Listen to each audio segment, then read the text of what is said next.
Welcome to another episode of Veteran Success Story. This next episode, I wanted to deviate from the normal format here, just due to, I know that this is going to be controversial for a lot of people.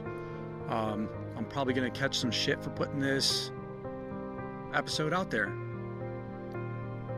One thing to be sure of, I go ahead, don't follow. Don't listen to this particular episode. But honestly, this is an issue within the veteran space, and it's something that I have a voice out there, and I'm going to let it be used within the veteran community in order to spread information, spread knowledge, and put a face to an issue that is within the veteran community and that a group within the veteran community is facing right now.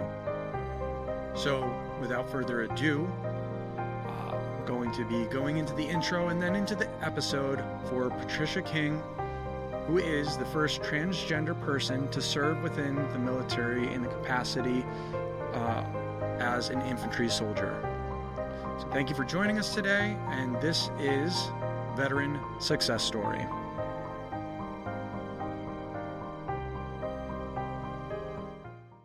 What if you were part of a segment within the population that has been persecuted throughout history, but had started to make progress, only to be discredited and belittled once more?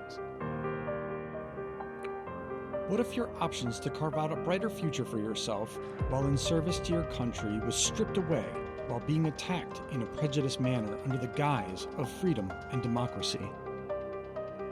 Join me as I talk with veteran Patricia King about her journey as the first openly transgender soldier to serve in the U.S. Army Infantry and her struggle to successfully continue service despite the oppositions she faced in 2017. This is Veteran Success Story. Welcome to yet again another Veteran Success Story. Today, I'm speaking with Patricia King, who is the first transgender person serving in the military within an infantry capacity. So, welcome to the show, Patricia. It's great to have you. Hey, well, thanks so much. It's great to be here. So, man, I know we spoke about some of the things going on prior. I know that I saw a bit of the writing on the wall, and I know I reached out to one of the organizations. I want to say, I know there's a few of them out there, but I want to say it was Modern Military. Yep. That put us in touch. But just due to your background in the infantry, my background in the infantry and stuff, I was like, this is going to be great. This is a good way to talk to someone about these issues, to where it has a background where I can relate. I have, that was most of my military career was it within that combat arms side of things within the infantry. It's something I know well. I also served within the period to where the repeal for Don't Ask, Don't Tell happened. And then I was in there when Trump took office again. And then basically, from how I understand it anyway, from the research and stuff I did for this episode, is you were pretty much fired from the military off of a tweet, which... That was the goal. In 2018, Donald Trump sent a pair of tweets, or a series of tweets, that indicated that he thought trans service members were not conducive with the military, and that was how he told the world they planned to remove us from service. Since then, we had the opportunity to litigate it, and I was able to serve all the way until my retirement in 2019.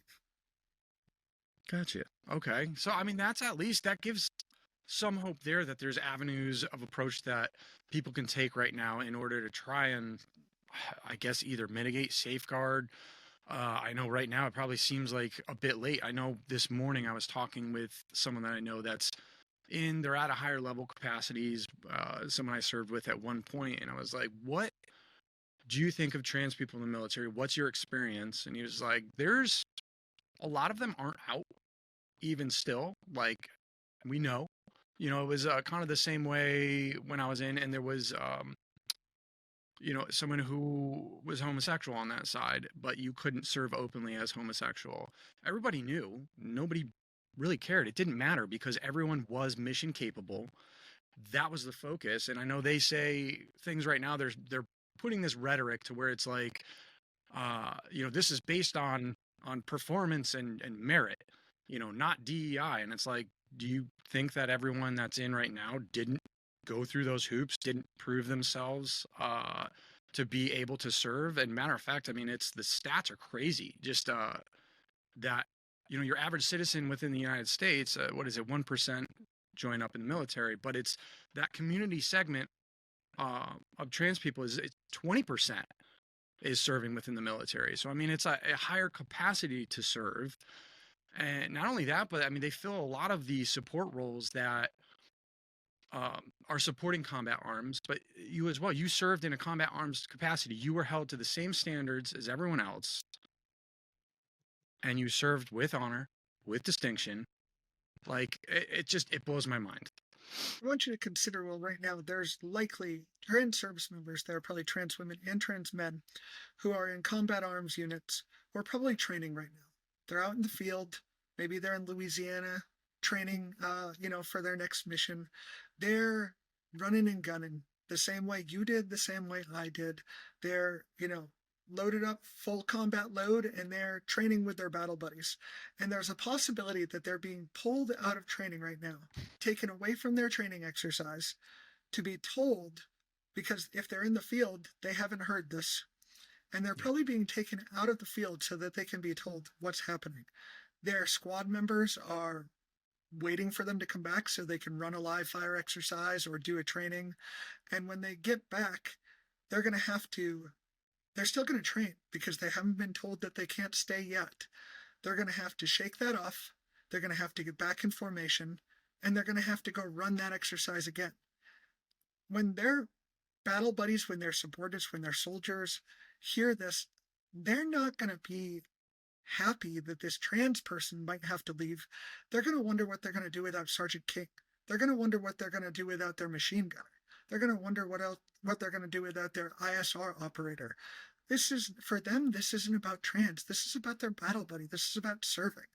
And thousands of service members are doing the job right now, and are being told that somehow the job that they're doing is insufficient because of who they are, Yeah. I mean, 15,000 service members, and with the military already having a recruiting issue, and this is something else that I've talked with about, like, due to either, I know a lot of it has to do with the fact that medical records are digitized and follow people more, so that now the recruiters can't be, a lot of that was, and we all have those stories, or we've heard those stories before, with the recruiter, like, have you ever smoked marijuana before? Yeah, I have. No, you haven't. What do you mean? I just told you, no, you haven't. But is there anything that you can kind of, at least someone who's listening, who's trans, might be, kind of reaching out, listening to this as a bit of hope and stuff right now? Is there anything that you can give as a piece of advice to someone who might be the one getting pulled out of the field to hear this? Yeah, absolutely.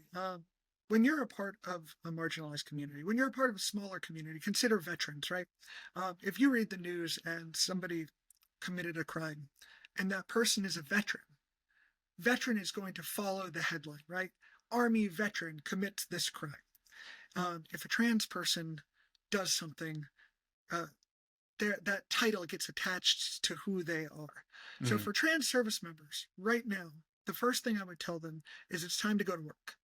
Until somebody tells you that you can't, your job is to do your job with honor, with integrity, the way that we know that you can, is to follow your service values and to keep trucking on until somebody tells you you can't. And then we're going to figure out how to make sure you can. We have networks of people who are looking at these issues from all angles and figuring out how we can best serve you, and nobody's giving up on you. Yeah, that's really heartening to hear. I mean, that's, oh man, again, like this, it's unfortunate that we even have to get on here to talk about this, and I know one of the arguments is that, I think the main argument that they say, there's a lot more in there. And again, we were just talking about the verbiage within the executive order, but a lot of what's touted publicly is that, oh, this care costs too much for this group of people, the turnover time and everything else. And it's like, if you look at the cost of what a month of estradiol costs. The military, I think that might be another misconception that people have out there, is that the military they're not paying for these surgeries. They're not paying, they pay for hormone therapy, or at least currently right now. Like that's my knowledge anyway of it. And it's not something that's super expensive. So, the military currently does cover many forms of trans care, but let's really look at it well. First of all, trans care amounts to about $630 a year per soldier or service member. So $630.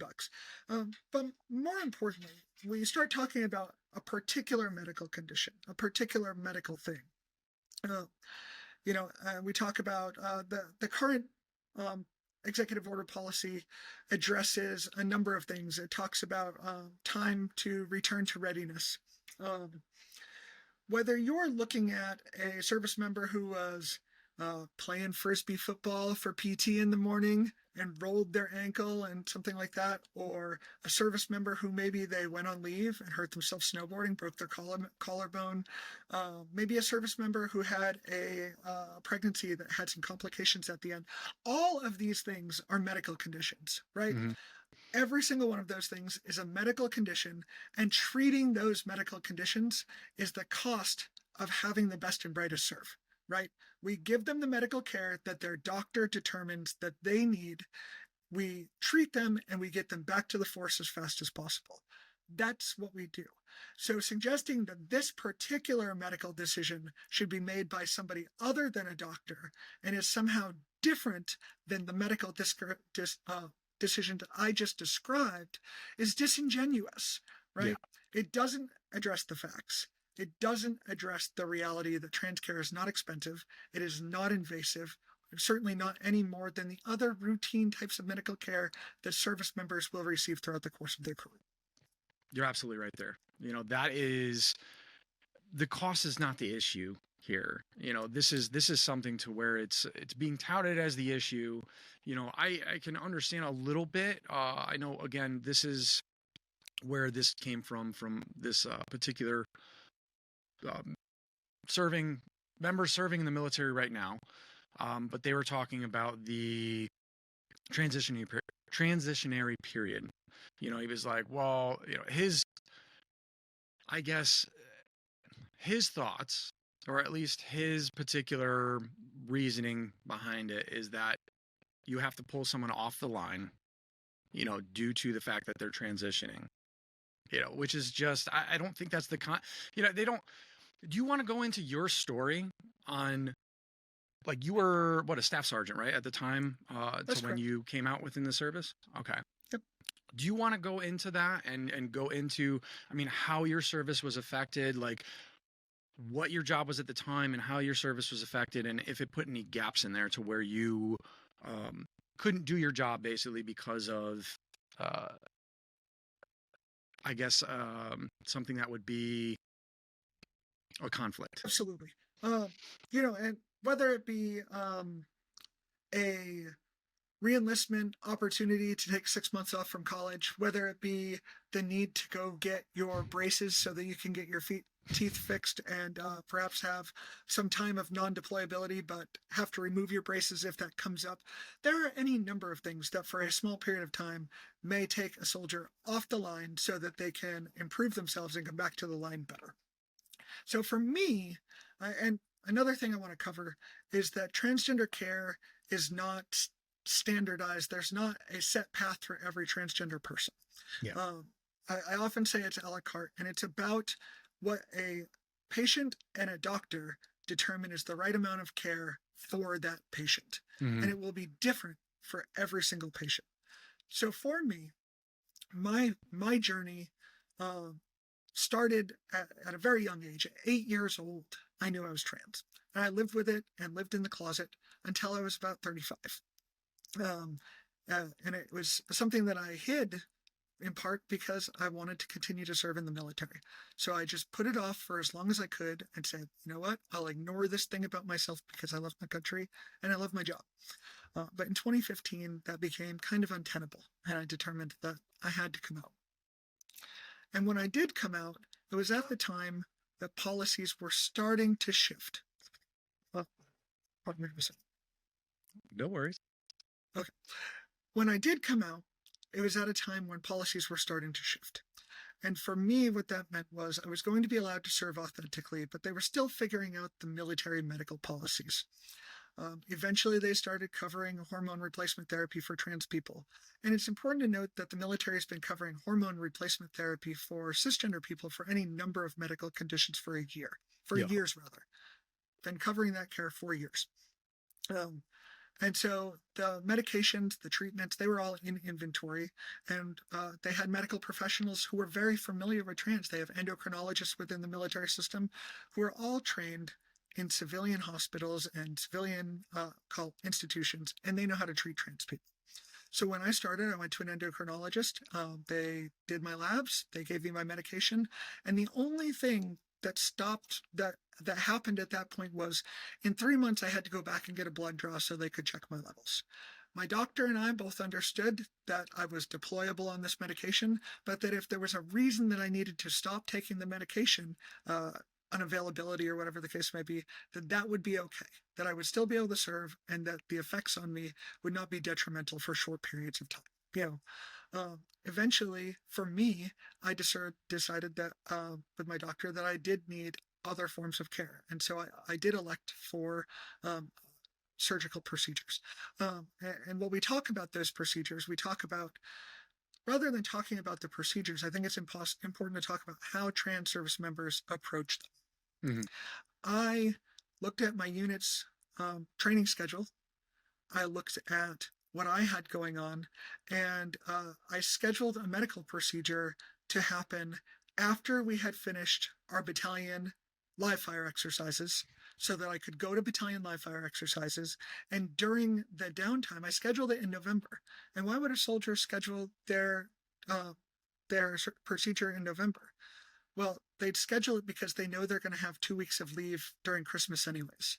Yeah. And scheduling it at the end of November means the unit probably didn't have as much going on.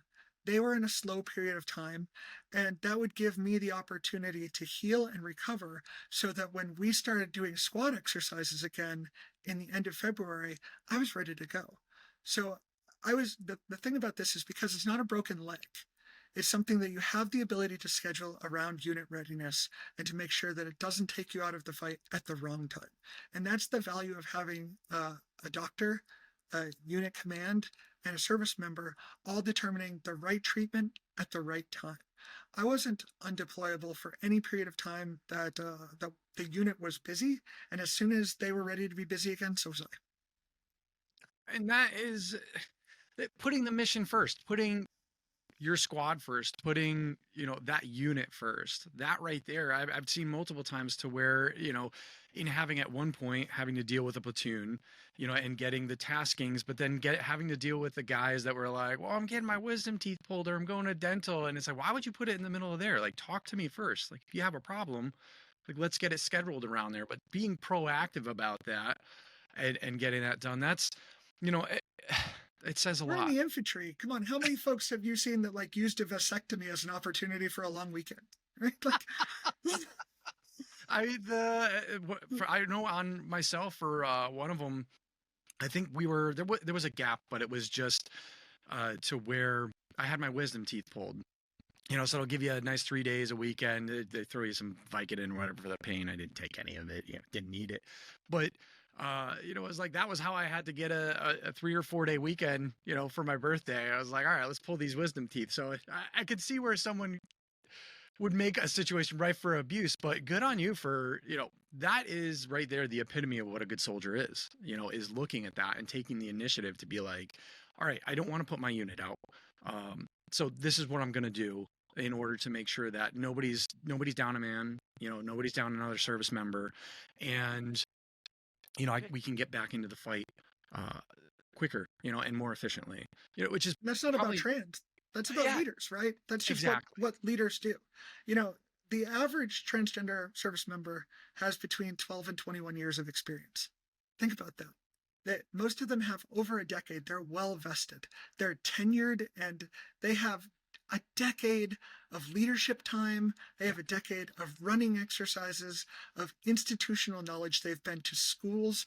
I have transgender service members who I've spoken to that the Army paid them to go to Baylor to become a physical therapist. Oh, wow. Another one that the Army paid them to go to get a master's degree program in mathematics so that they could go teach at West Point.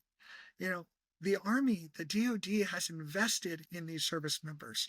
They've invested time, money, and training, and those service members are just there to do their job. You know, after a decade of doing this, they're not there for any reason other than their love of service and country. Yeah, no kidding. And it's such a shame to be able to like, or for them to just discount that knowledge base, and all of that work that's been done and be like, nope, no more. Why? And to remove them from the community that they've grown in, and they've grown around these soldiers, they've built up, that's their friend base, that's their support base. And then just, sorry, you don't have a job anymore. Yeah, to me, it's downright criminal, honestly. Think about beyond our service. Well, think about the stepping stones towards financial security that we have. Maybe you've used a VA loan where you had the benefit of a lower credit score and no down payment, right? Maybe you've used your GI Bill and achieved a bachelor's degree that helped to springboard you. Maybe you're a veteran who has relied on your veterans' health care for you and your family. Those things are not temporary. Those things are permanent stepping stones towards generational wealth. Yes. And not only that, but we take a class of people, a group of people, and say, all of you are not fit. You're less than this group of people in uniform, and you're not right to be there. And we tell society that these people aren't fit to wear the uniform. They're less than. There's something deficient about them. Mm-hmm. That is just so detrimental to a community of people who already feels under attack. Oh, I know. That's actually one of the things that I know we spoke before about this, but in seeing some of the correlations, between Germany and the community there in the between the 1920s and 30s, right there up until 33, thriving community there. And not only were the Jews, like, people don't realize this. I did realize that, the Jews were persecuted, that big group of people within Germany, but blacks, Hispanics, trans people, and the amount of just, oh man, horrific things that were done to them, not, in the concentration camps, and like reading some of the stories, I was in tears, in absolute tears. And like, this is like Jewish people coming back with this, like saying trans people within the camps and stuff were treated so much worse than us, and the things that they saw done to them in front of them, treated less than human. And this is the same type of rhetoric, this is the same type of behavior, and it's terrifying to see that, to take this smaller community and be like, you know what, they're a smaller community, they're on the rise, but we just don't seem, we don't get it, we don't feel that they can serve, we are going to cut them off the knees, basically, right here. And it really has to do with, it sounds like to me, a lot of out there is just ignorance. Yeah, you mentioned a few things that are really important to note there. First of all, that means the trans people have been around at least since World War II, right? Probably longer. If we're going to acknowledge that trans people have been around for a long time. The world has evolved in how we can present ourselves and how we understand gender. But those feelings that exist, they've existed for a long time, and you can't legislate them away. As we found out in the 1930s and 40s, you can't shove them away and make it disappear. That's not how it works. The second thing that you mentioned is that stigmatization of trans people has been around for a very long time. For a long time, we've not understood it, It forces us to question our understanding of gender and masculinity, and that is uncomfortable for us, and it's easier to stigmatize it. And the last thing you mentioned is that throughout history, there have been opportunities to look at small groups who struggle to defend themselves and to marginalize them further for personal gain, Yeah. whether it be people in the prison system, whether it be children, the elderly, immigrants, or trans folks in uniform. We are small groups who struggle to have a voice and allies, and we can be easy to target. Yeah. That is definitely one of the concerns. I know my area, where I live in Maryland, there is, it's not, unless you go down more southern Maryland, um, I don't know of any, I don't see any trans people around here. I don't see any community stuff up in the northern side of Maryland. I'm sure there is, uh, but it's just, For trans rural folks, they really can't have that same level of representation. There you find it in the Midwest. You find that there are trans people everywhere.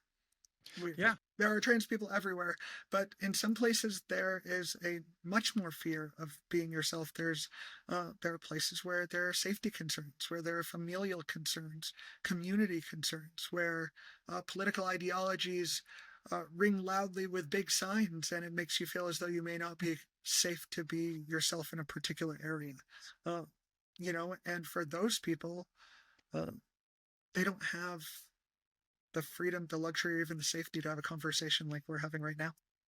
yeah, yeah. And that's also like, I mean, so what would your advice be, uh, to somebody right now? I mean, I know that there is, people are voicing things about it.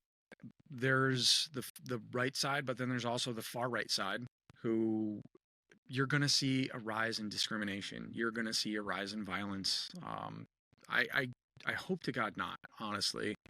Um, and but just seeing some of the writing on the wall here, and seeing the reactions from some of the people, and seeing also, some of the people, and I know I've seen anger towards that community, which is unnecessary. It's unfounded. And again, a lot of ignorance out there as to who these people are, what they stand for, what their ideology is, and stuff. And again, the whole reason why I wanted to have you on the show is to put a face here and go, look, this is a person.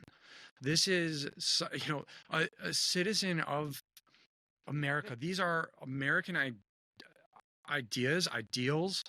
Uh, this should be a country to where you're free to be, anything you want to be, as long as you're not breaking the law, but like, where is there an issue with you at all? Why should there be? This is, so, I mean, really, what are your thoughts there as to how can someone kind of protect themselves? How can someone kind of be more aware, in the coming day and age right now?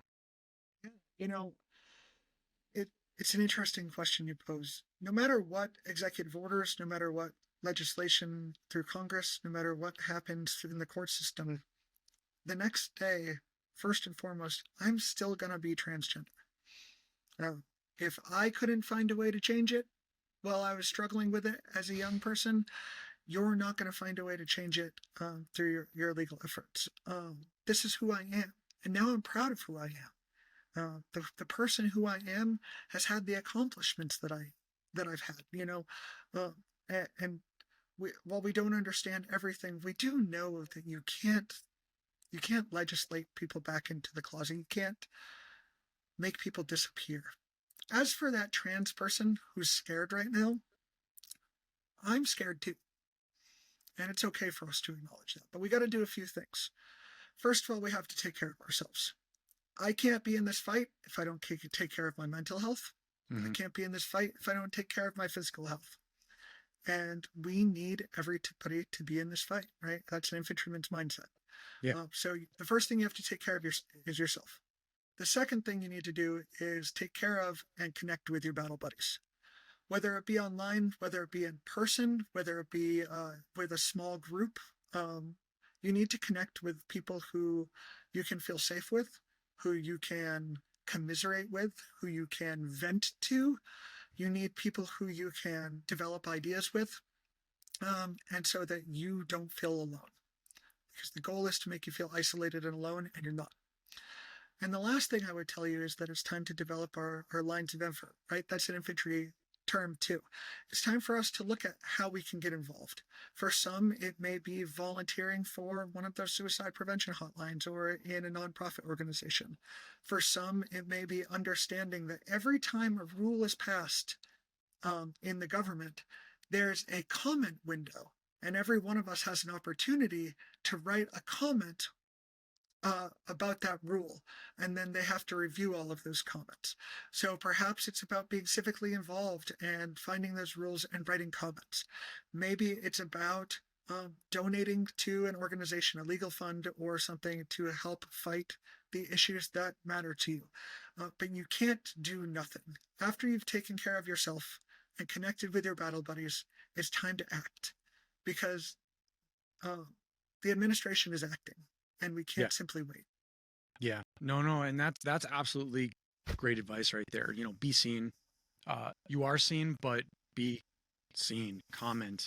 Be out there. Write letters. Be involved in the community and stuff. And do what as you far can as that do. one, right? Oh, if you're not, do what you can do. If you're not safe to come out, if you're not safe to be open, then don't risk your safety. You have to do what's right and what's safe for you. Yeah. What are some of the communities to where people can kind of be pointed to, you know, that you have had experience with and that you know of out there? Yeah. If you're a transgender service member, and you are serving openly, you're serving in the closet, you have questions about your identity, there's an organization called Sparta. Sparta is the largest transgender military service organization in the country. And you can reach out to them, and they'll find you a place. They'll find you those battle buddies so that you don't feel like you're all alone. And they can help you to navigate these complicated times. Modern Military Association is another great organization. It is all things LGBTQ plus for military service members, veterans, and family members. That's a great outlet for those who are within the larger military community. You can look at organizations like A4T, Lambda Legal, HRC. All of these are great organizations for folks who are in the civilian community. And if you are looking to serve and you have questions about how this might affect you, you can also reach out to Sparta. What could you add to this conversation to kind of like, I guess, enlighten as to some of the issues faced within that and some of the struggles that you faced personally in there, and see the community facing very, I mean, right now as well as in the future? So that's an interesting question. That was a lot loaded in there too. I'm there sorry was a for lot. that. We can break this down. Yeah, what would I want to add? So, first of all, I think that before we go in there, throw out some bona fides, and we can wrap a little bit. You know, I did testify before Congress, but I also arrived in Afghanistan on Christmas Day 2001. I served there until April of 2002. And had the opportunity to serve with amazing service members during the initial invasion of Afghanistan. I was going to say, you had 3 combat deployments, right? Like, yeah, that's exactly right. I went back to Afghanistan in 2003 and then again in 2013. But the initial invasion in Afghanistan and testifying in Congress against the initial ban have similarities, right? This was uncharted territory. We didn't know what to expect, and we felt isolated and alone. I was in a mountainous region. I'd been dropped off by a Chinook. I had to slide out the back of it onto a mountain. That's tenuous times, right? Climbing a mountain with a saw, that's tenuous time. With a squad-operated weapon, that's tenuous times. Showing up to Washington, D.C., and sitting down to a panel of Congress members asking you whether you're fit to serve and asking you why you're fit to serve. That's tenuous times. That is not something that the manual prepares you for. Um, but the thing is that my military service has prepared me for this. These transgender service members, their military service, their leadership experience, their resiliency experience has prepared them for this. And their identity as trans people has prepared them for their military service. Their courage under fire, their resilience, this is what's prepared them for this.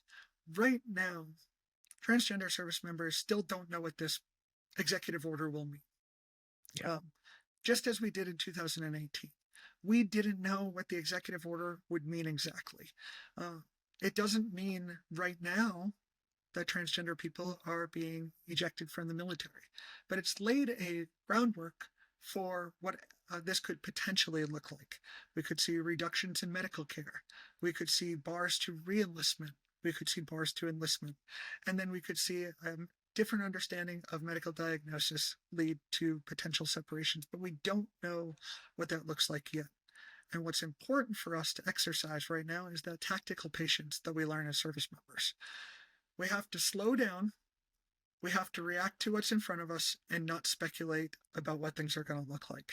Invariably, within the next 60 days or so, we're going to see a policy come out of the Department of Defense. And then we're going to have to evaluate that policy and what it means for those service members, what the legal hurdles are, and what avenues we have to advocate for and protect those service members who just want to do their job. And that's what we learned in 2018, and that's what we're seeing now. That's what we learned the last time there was a Trump ban, and that's what we're seeing now. We learned that you have to exercise tactical patience, and you have to wait for the situation to develop, and then action on the lines of effort. Yeah, that's I know too. Is I jumped on with oh man, one of the VA coordinators, and I was asking like, what do you foresee? Is there anything coming down the pipeline there? And it was literally they got back to me, but they were like, I don't know. So there's a lot of crickets out there right now. So I mean, yeah, take a knee. What's the thing we're taught in the infantry SEALs? Like, you know, you look, listen, your surroundings, you know, but it is combined with what you were saying earlier to be active, be out there, you know, but also be aware. Don't jump to conclusions on stuff. You know, where do you see that end? You know, because even if they just eject 15,000 service members, that means the VA. You know, what's going to happen there? You know, there's no guidance yet there. They haven't started attacking that, to my knowledge, yet. But this is a system to where they've promised care. They've promised to the service members and stuff that we are going to take care of you medically, no matter what. And then you start seeing, you know, economist articles saying that disabled veterans are getting too much pay, which is insane because I know quite a few. The deployment I was on had over a 50% casualty rate. And the amount of TBIs, limbs missing, and other issues that I've seen within the guys that were there is it's crippling, you know, absolutely horrible. And to hear that from there, and to hear that possibly being under attack, yeah, that is just, you know, it's, you know, where do we even put any trust in our government at this point? They might say one thing and then they do another, and that's just, well, you know, the involvement that's needed from other veterans out there, especially within that government side and within the policymakers and everything, is just astounding. Like, we need to be out there as veterans, much more than we are. I know that decline in that, you know, so I mean, I know I'm kind of blending everything here, but that is, you know, we are looking at a possible funding cut within the VA as well, like a harsh one. And I see that this is possible again, like you were saying, the putting under the guise of, well, we're cutting costs. Right. You know, first of all, there are 0 veterans who are receiving any of their disability because they're trans. That is not part of a disability percentage. Yeah. You know, no, veterans like myself who received trans care in the military, I do receive trans care through the VA. And now maybe I have to wonder whether or not that trans care will continue. That's an uncomfortable feeling, right? Yeah. can, again, that notion that this is medical care, that all of the major medical organizations within our country, from the American Medical Association to the American Psychological Association, all deem trans care to be safe and effective and the right course of treatment. There are doctors within the VA whose Hippocratic oath tells them that the right thing to do is to treat these patients to do no harm. And now those doctors are going to be the ones who are having to deal with that difficult decision, who are going to have to tell their patients, I can't treat you for this thing, even though we both feel like that's what I should be doing. Yeah. That's potentially terrifying for thousands of veterans. As you mentioned, the average citizen in the United States is about 10% likely to be a veteran. And the average transgender citizen in the United States is about 19% likely to be a veteran. So we do serve at a higher propensity despite being a small population. That's a lot of folks looking to receive care. On the other side of that, as we've discussed institutional knowledge, it's not simply the trans service members who suffer, right? If Olivia Stellick, the trans service member I mentioned, who is an Army physical therapist, trained at Baylor, paid for by the United States Army, if we remove her from the force, who takes her patient? If we remove Olivia, who provides physical therapy to her patients? If we remove Gordon, the Army service member I mentioned who is trained in mathematics and going to teach at West Point, do we provide a substitute math teacher at West Point? Who's going to teach those West Point students? When we pull a squad leader off the line, do we just tell the team leader it's your job to take charge and you've run a man down? Transgender service members, thousands of them, will be affected by this. But the ripple effect through the military will be felt so much further. Pilots, intelligence analysts, ISR specialists, linguists, combat arms specialists, folks in all branches of service are going to be told that their service is less valuable. But the job that they do is not going to be instantly filled. The expertise that they have, the vacancies that they create, those are going to affect not just them, but our national security. This falls under stuff on that whole trust issue and stuff. And if you look at how Afghanistan ended and stuff as well, and how, we're looking at possibly other wars going on in the very near future. I mean, there's already fights going on through proxies and through, special operations has a whole different world that people aren't even aware of. There's just constant conflict going around the globe. But if we're not only abandoning our allies in there, like Afghanistan, now we're abandoning our own service members. And it's shameful, honestly. It's easy to say you don't want me. It's easy to say you don't want me when we're not currently in conflict. But as we saw with people of color in the Civil War, as we've seen with women in World War II, when the fight comes, we stop worrying about who you are and we start worrying about what you can do. Yep. When the fight arrives, do you really want to tell me you don't want me there because I'm trans? Or do you want another rifle in the fight? Yeah, and somebody dedicated with as much, passion towards that side of leadership and towards service for their country. That is right there alone. That's a big difference. I mean, you could tell between the people within your squad. Anybody asks me, is there anybody that you would take into this fight?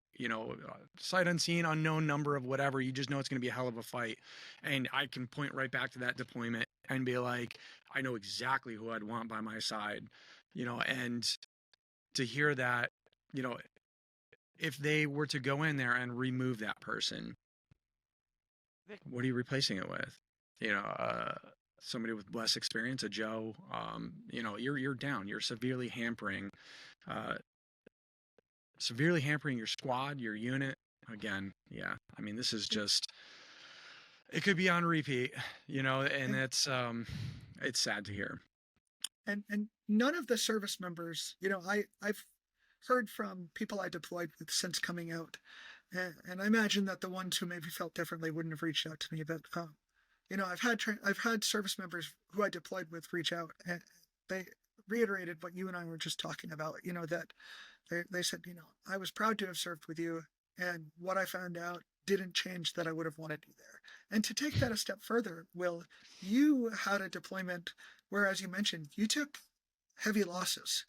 If the medic that had showed up to take care of one of your service members was trans, you wouldn't have yelled, "I need a cisgender medic." You would have just said, "I need a medic." Yeah, medic. That medic, regardless of their gender identity, their race, their religion, they're there to treat soldiers.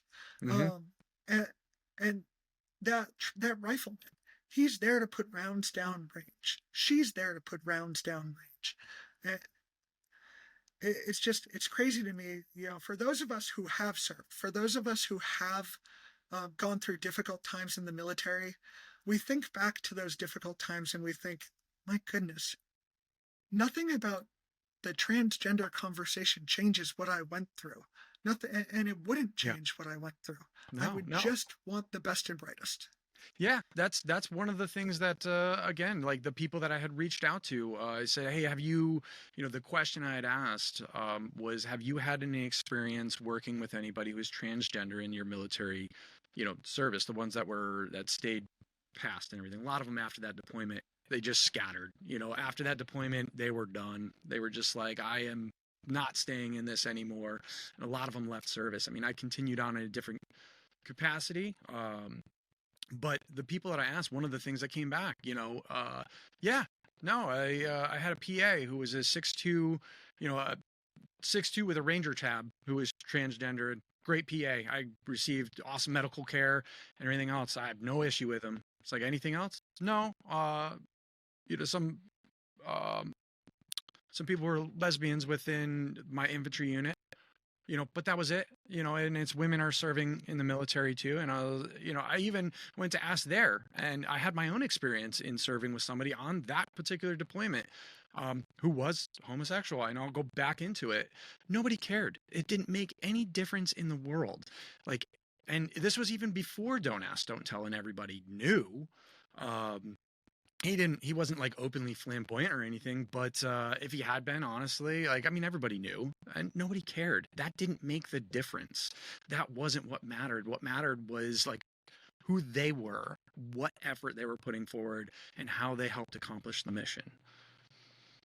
Exactly right, because that's the only thing that matters when you're downrange. Exactly. But Patricia, is there anything that you can leave us with before we sign off on this one? Yeah, we are preparing for a deliberate defense. We know that this is going to be a long fight on many fronts. To everybody out there, it's important to take care of yourself. Veterans of all stripes, it's important that we take care of ourselves. It's important that we support one another and that we be ready for whatever comes next. Yeah, take those skills of resilience and stuff that you've learned along the way and dig your heels in and put it to use, because what you've been saying, trans people aren't going anywhere. They're here to stay. And, it's a bit of a fight, but when has there not been, right? Yeah, there's always something. Trisha, thank you so much for coming on. It's been great to have you on the show. Hang tight for a minute because I wanted to talk to you afterwards, but we'll get right back into it after. Thanks. Sounds good. Thank you for joining me on another episode of Veteran Success Story. I hope the information here has been valuable to you, and I hope you've enjoyed this episode. I don't really like the situation in which this episode was recorded, especially on last minute. This was literally the day before this all happened, to where those executive orders were signed.